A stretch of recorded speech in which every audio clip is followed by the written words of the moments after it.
The first person to snowboard down Everest's north face vanished without a trace. What happened to Marco Siffredi? In 2002, Marco Siffredi made history by snowboarding down Everest's north face, but his triumph was short-lived and his disappearance remains a mystery to this day.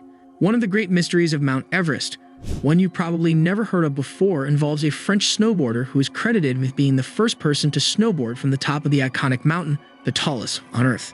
Whatever happened to Marco Siffredi on Everest? Did the Sherpas see his ghost riding down the mountain? Was his fate sealed when he forgot to wear his good luck cross?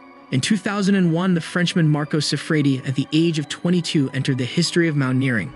Marco Siffredi was the first man to descend from Everest on a snowboard. Next year, Marco Siffredi tried to repeat his impressive achievement on a more difficult route, but he was missing. It was 19 years ago that Marco Siffredi, for the first time in the history of adventure activities, descended Everest on a snowboard. Marco Siffredi was born on May 22, 1979 in Chamonix, which is located at the foot of Mont Blanc. His father was a mountain guide, and Marco Siffredi lost his older brother during an avalanche. Marco Siffredi started mountaineering when he was a child. At the age of 16, got on a snowboard for the first time, and 1 year later, Marco Siffredi made his first extreme descent. He descended the northern slope of the Étoile-du-Midi mountain, the angle of which reaches 55 degrees. Marco Siffredi, with his friend Philippe Fort, became the first snowboarder to descend from another Étoile-du-Chardonnay mountain. Only 1 year later, Philippe Fort died in an avalanche. Marco Siffredi continued to conquer the most savage peaks.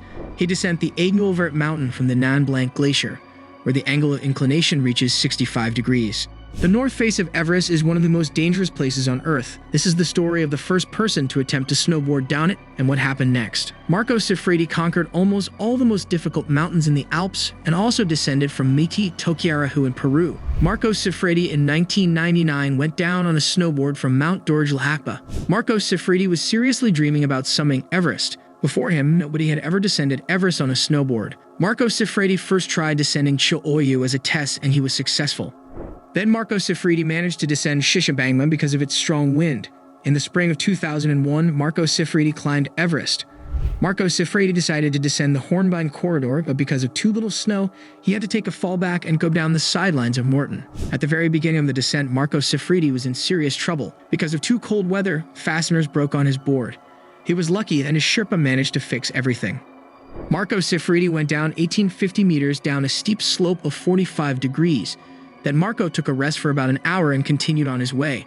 Overall, it took 4 hours for Marco Siffredi to get from the top of Everest to base camp. There were some rumors that Marco Siffredi might not be the first person to go down Everest on a snowboard. Just 1 day earlier, a similar attempt was made by Austrian Stefan Gatt, but he walked part of the path due to too deep snow. Thus, Marco Siffredi is known as the first person to descend Everest on a snowboard. Marco Siffredi was not happy with his success, and he wanted to try more complex sidelines of Hornbein. He planned a new ascent and decided to wait till fall when there should have been enough snow. It's difficult to climb Everest in autumn, and Marco Siffredi had to spend more time than the first time. On his ascent, Marco Siffredi complained to the Sherpas about headaches, but Marco did not deviate from his plan. On September 2002, Marco Siffredi reached the top of Everest.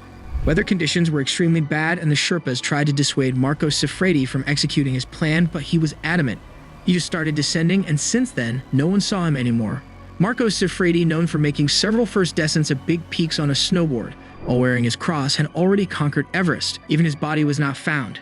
He was never seen again. It's not enough to be skilled and brave. Never challenge nature and never underestimate it. Never trust your physical abilities if you are in nature. That's all for today. Let us know what you think in the comments. Thank you for taking the time to watch the video, and remember, don't forget to subscribe to our channel for more.